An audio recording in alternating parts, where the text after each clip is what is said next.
বিসমিল্লাহির রহমানির রহিম। আসসালামু আলাইকুম। ওয়ার্ল্ড অফ জনের জুয়েলারি ম্যানেজমেন্ট সফটওয়্যার জুয়েলারি হিসাবে আপনাদেরকে আবারও স্বাগতম। এই পর্বে আমি দেখাবো যে কাস্টমারদের কাছ থেকে অর্ডার গ্রহণ করবেন কিভাবে, এবং তার ইনভয়েস থেকে শুরু করে সব কিছু কীভাবে হবে। তো এটা হচ্ছে আপনার কাস্টমার, প্রথমে যাবেন হচ্ছে কাস্টমার অর্ডার মেনুতে। এই কাস্টমার অর্ডার মেনুতে যেয়ে আপনি এখানে যে নিউ অর্ডার আছে, নিউ অর্ডারে ক্লিক করলে এরকম একটা ফিল্ড চলে আসবে। এখান থেকে কাস্টমারের ইনভয়েসগুলো অটোমেটিক্যালি জেনারেট হবে। আপনি যদি আগের কাস্টমার হয়ে থাকে তাহলে আপনি এখান থেকে সার্চ করে পেয়ে যাবেন, আর যদি নতুন কাস্টমার হয়ে থাকে তাহলে আপনি এখান থেকে জাস্ট ক্লিক করবেন। ক্লিক করে আমি একটা নতুন কাস্টমার অ্যাড করে নিই। ফারিহা, কন্ট্যাক্ট নম্বর একটা দিয়ে দিই, 01, যে কোনো একটা কন্ট্যাক্ট নম্বর দিয়ে দিলাম। তো এখানে জাস্ট দুইটা জিনিস ম্যান্ডেটরি, একটা হচ্ছে নাম, একটা হচ্ছে কন্ট্যাক্ট নম্বর। যদি তার আগের থেকে ডিউ থেকে থাকে তাহলে ওপেনিং ব্যালেন্স বসাবেন। তো যেহেতু নতুন কাস্টমার তাহলে নিশ্চয়ই আগের থেকে ডিউ থাকবে না, সো এখানে কিছু বসানোর দরকার নেই। আপনি এই দুইটা ম্যান্ডেটরি, এই দুইটা দিয়ে অ্যাড করলেই হয়ে যাবে। সাবমিট করে দেন। সাবমিট করলে দেখেন না কাস্টমার নামটা চলে আসছে। এবার ডেলিভারি ডেট, আনুমানিক একটা ডেলিভারি ডেট আপনি দিয়ে দিতে পারেন, 30 তারিখ বা 31 তারিখ, যেদিনই দিবেন। তো আমি আপাতত করে দিলাম আজকের ডেটে, আজকের ডেটেই আমি ডেলিভারি দিব। এবার আপনি কি করবেন, এখানে স্টক টাইপ, এটা যেহেতু customer order, so customise order stock টাইপটা সিলেক্ট করবেন। তাহলে মেটাল আপনাকে দিল গোল্ড, পিউরিটি বললো যে 22 ক্যারেটের একটা গোল্ড দিবে। এর অটোমেটিক্যালি যে রেটটা আছে এই রেটটা আপনি আপনার মতো করে মেটালে গিয়ে চেঞ্জ করতে পারবেন, দৈনন্দিন যখন ইচ্ছা তখন চেঞ্জ করে নিতে পারবেন। আবার চাইলে আপনি এখান থেকেও এডিট করতে পারবেন রেট, অথবা ভরির রেটটা কত করে ভরি। এবার আপনি দেখালো যে আপনি তাকে দিচ্ছেন একটা নেকলেসে একটা অর্ডার দিচ্ছে। দেখালো যে আপনার আমি ধরে নিচ্ছি যে গ্রামে বসাবেন যে 35 গ্রাম। তো 35 গ্রাম হলে কতটুকু হয় দেখেন, 3 ভরি 1 পয়েন্ট এরকম চলে আসবে। আবার যদি আপনি মনে করেন যে না, আমি গ্রামে দেবো না, আমি ভরিতে দেবো, যে 3 ভরি 5 আনা 4 রতি, এরকম একটা আনুমানিক ওয়েট আমি দিচ্ছি। গ্রামটা অটোমেটিক্যালি কিন্তু চলে আসছে। তারপরে দেখা যে আপনি মেকিং চার্জ পার গ্রামেও দিতে পারেন, আবার ফিক্সও দিতে পারেন। তো আপনি যদি আমি ধরে নিলাম যে ফিক্স আপনি একটা মেকিং চার্জ দিলেন, যে 5,000 টাকা আপনি মেকিং চার্জ দেবেন। ভ্যাট বসালে, এটা ভ্যাট হচ্ছে পার্সেন্টেজে, বসালে বসাবেন, না বসালে না বসাবেন। হলমার্ক চার্জ যদি আমি ধরে নিচ্ছি যে হলমার্ক চার্জ হচ্ছে 2,000 টাকা বসালেন, স্টোন চার্জ 1,000 টাকা, এভাবে আপনি আপনার মতো করে। এবার যদি প্রোডাক্টের কোনো ছবি থাকে তাহলে কাস্টমার আসছে একটা ছবি নিয়ে আপনাকে দেখাচ্ছে যে এরকম একটা বানাই দেন। সো আপনি ছবিটা এখানে সুন্দর করে অ্যাড করে নিতে পারবেন। আমি জাস্ট একটা অ্যাড করে দিচ্ছি নেকলেসের। আমি এই নেকলেসটাই ধরলাম, প্রোডাক্টটা ছবিটা অ্যাড করে দিয়ে এবার জাস্ট অ্যাড এ বাটনে ক্লিক করেন।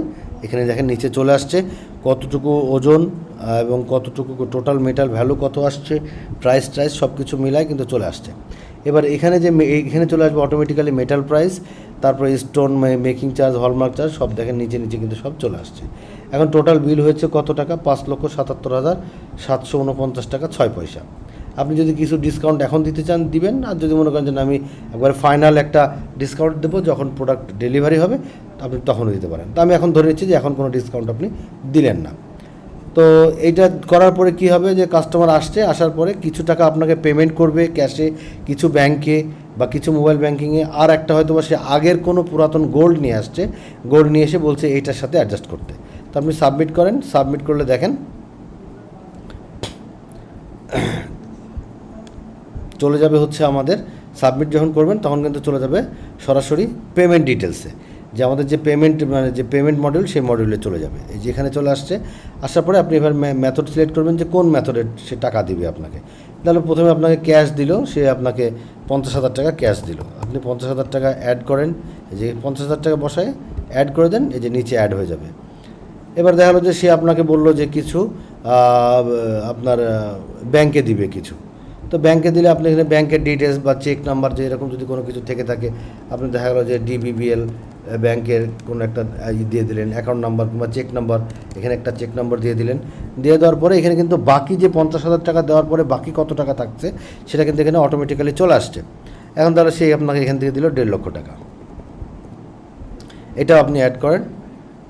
তাহলে সে টোটাল দিল 2 লক্ষ টাকা, বাকি থাকছে দেখেন 3,77,000 সামথিং। এখন দেখা গেলো যে সে এবার দিচ্ছে আপনাকে মেটাল, কিছু পুরাতন গোল্ড দিচ্ছে। এবার আপনি সিলেক্ট করেন মেটাল যখন সিলেক্ট করবেন অটোমেটিক্যালি কিন্তু এটা চলে যাবে। যখন আপনি তার কাছ থেকে মেটাল নিচ্ছেন তার মানে কি একটা আপনার সাপ্লায়ার হয়ে গেল, চলে আসছে কিন্তু অ্যাজ এ সাপ্লায়ার হিসেবে। এখন দেখেন আপনি তার কাছ থেকে কী নিচ্ছেন, ওল্ড গোল্ড সিলেক্ট করেন, মেটাল দেন গোল্ড, আমি ধরে নিচ্ছি সে একটা 18 ক্যারেটের আপনাকে গোল্ড দিল, কি ক্যাটাগরি, সে আপনাকে এটা রেটটা আপনি চাইলে এখান থেকে চেঞ্জ করে নিতে পারবেন। সে আপনাকে দেখা গেলো একটা রিং দিল কতটুকু, দেখা গেলো যে আপনার 10 আনার একটা রিং দিল আপনাকে। তো 10 আনা যখন রিং দিবে তাহলে অটোমেটিক্যালি কিন্তু তারপরে এখানে সব কিছু চলে আসবে গ্রামে। এখন এইটার উপরে দেখা গেলো আপনারা পুরাতন গোল্ডের উপরে 20% আপনারা ওয়েস্টেজ ধরেন, তো এখানে শুধু 20 লিখে দিয়ে এখানে জাস্ট অ্যাড করে দেন। তাহলে এখানে কিন্তু চলে আসবে টোটাল মেটাল প্রাইস কত হচ্ছে 90,625 টাকা, 20% বাদ দিয়ে টোটাল পেয়েবল মানে এই 72,500 টাকা কিন্তু অ্যাডজাস্ট হয়ে যাবে আপনার, এটা অ্যাজ এ টাকা হিসেবে সাবমিট হয়ে যাবে। সাবমিট করেন, এই যে 72,000 টাকা কিন্তু এখানে চলে আসছে দেখেন। এবার এইটা আপনি অ্যাড করে দেন। এবার অ্যাড করার পরে তাহলে বাকি থাকতেছে কত টাকা দেখেন, 3,05,000 সামথিং। তাহলে এই টাকাটা আপনার ডিউ আছে, ডিউ রেখে আপনি সাবমিট করে দেন, আপনার ইনভয়েস তৈরি হয়ে যাবে। এই যে সুন্দর করে দেখেন ইনভয়েস তৈরি হয়ে গেছে আপনার। তাহলে এখানে চলে আসবে যে ওল্ড গোল্ড কত টাকা দিয়েছে, ক্যাশে কত, ব্যাংকে কত, সব কিছু চলে আসছে, টোটাল ডিউ কত সেটাও কিন্তু এখানে চলে আসছে। আপনি এবার ইনভয়েসটা প্রিন্ট করে দিতে পারবেন। ঠিক সেমভাবে যেভাবে আপনি ওয়ারেন্টি কার্ড প্রিন্ট করতে পারবেন এখান থেকেও পারবেন।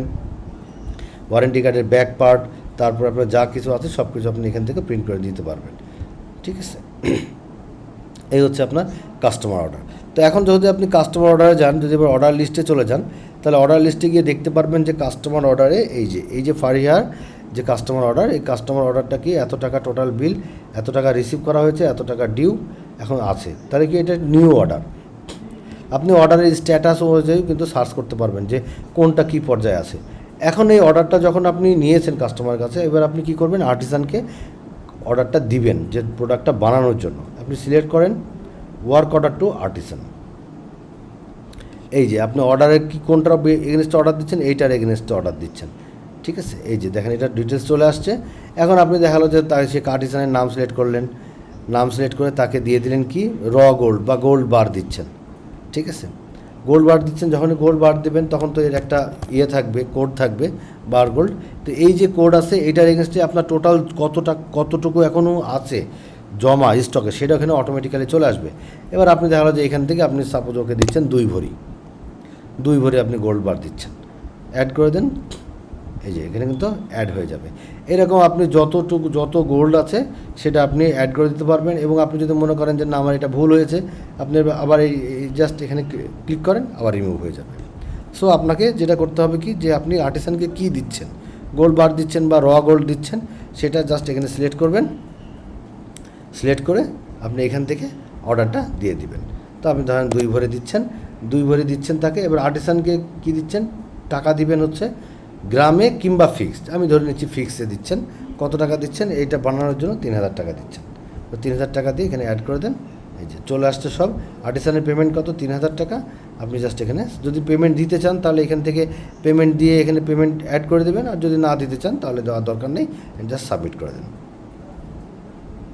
এই যে এখন এটা হয়ে গেল প্রসেসিংয়ে। আপনি আর্টিসানের অর্ডারে এখানে ক্লিক করলে আপনি দেখতে পারবেন যে আর্টিসানকে কী অর্ডার দিয়েছেন, কোন প্রোডাক্টের এগেনস্টে কতটুকু গোল্ড দিয়েছেন তার ডিটেলস দেখতে পারবেন। আমি ধরে নিচ্ছি এবার আর্টিসানের কাজটা হয়ে গেছে। আপনি এখান থেকে এটা কিন্তু প্রসেসিংয়ে চলে আসছে, দেখেন স্ট্যাটাসটা হচ্ছে প্রসেসিং। আপনি অর্ডার লিস্টে গেলেও স্ট্যাটাস দেখতে পাবেন, এই যে প্রসেসিং। এখন দেখা গেলো যে আপনি অর্ডারটা গ্রহণ করছেন। আপনি যদি মনে করেন রিসিভ প্রোডাক্ট করবেন, আপনি রিসিভ করে নেন প্রোডাক্টটা।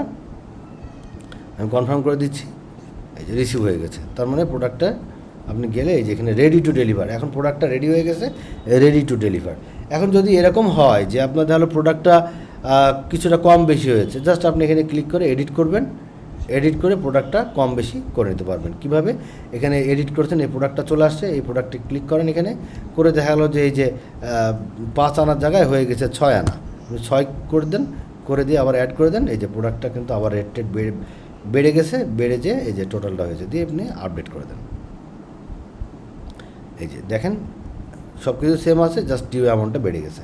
আপনি এখন প্রোডাক্টটা ডেলিভারি দেবেন। যদি জাস্ট ডেলিভারিতে ক্লিক করেন, স্ট্যাটাসটা ডেলিভারি দিয়ে দিচ্ছেন। এই যে ডেলিভারি হয়ে গেছে। পরবর্তীতে যদি দেখালো যে সে আবার পেমেন্ট দিতে আসে, আপনি তাহলে এখান থেকে রিসিভ পেমেন্ট করতে পারবেন। আবারও সেই পেমেন্ট মেথডে চলে যাবে, এখান থেকে পেমেন্ট কালেকশন করবেন। আবার যদি মনে করেন যে না আমি ডিউ কালেকশন করব, সেটা আপনি কাস্টমারের কন্ট্যাক্টে যেও, তার কাছ থেকেও আপনার এই যে এই ফারিয়ার কাছ থেকেও কিন্তু এই যে এখানে প্রোফাইলে যেও আপনি এখান থেকে দেখেন যে টোটাল ডিউটা এখানে কিন্তু শো করছে। আপনি এখান থেকেও তার কাছ থেকে পেমেন্ট রিসিভ করতে পারবেন। ঠিক আছে। তো আশা করি বুঝতে পেরেছেন, এই হচ্ছে কাস্টমার অর্ডার। এখান থেকে আপনি আর্টিসান ওয়ার্ক অর্ডার লিস্ট, তারপর আর্টিসানের পেমেন্ট, এখান থেকে দেখতে পারবেন যে আর্টিসানের পেমেন্ট কী অবস্থা। আর্টিসানকে যদি পেমেন্ট দিতে চান এখান থেকে সিলেক্ট করে কোন আর্টিসানকে, এই যে আশিক আর্টিসানকে দেখা যে এত টাকা রিসিভ হয়েছে, এত টাকা কিন্তু ডিউ আছে আর্টিসানের, আপনি এখান থেকে তাকে পেমেন্ট দিতে পারবেন যে গিভ পেমেন্টে যে তাকে কত টাকা দিচ্ছেন, দেখা হলো যে ক্যাশে দিচ্ছেন তাকে 3000-এর জায়গায় আপনি তাকে 2000 টাকা দিচ্ছেন, সাবমিট করে দেন, তাহলে আর্টিসানের পেমেন্টে চলে আসবে। সরি, আমি 20,000 করে ফেলছি। তো এইভাবে আপনার আর্টিসানের পেমেন্ট দিতে পারবেন, সব কিছু করে ফেলতে পারবেন। তো এই হচ্ছে আপনার কাস্টমার অর্ডার মডিউল। আশা করি বুঝতে পেরেছেন, এটা একটা মেন মডিউল ছিল, একটু এই জন্য সময় লাগলো। আশা করি বুঝতে পেরেছেন। তারপরে যদি কোনো সময় বুঝতে অসুবিধা হয় আমাদেরকে জিজ্ঞাসা করলে আমরা লাইভে আপনার সফটওয়্যারটা আরও ডিটেলস দেখাই দেবো ইনশাআল্লাহ।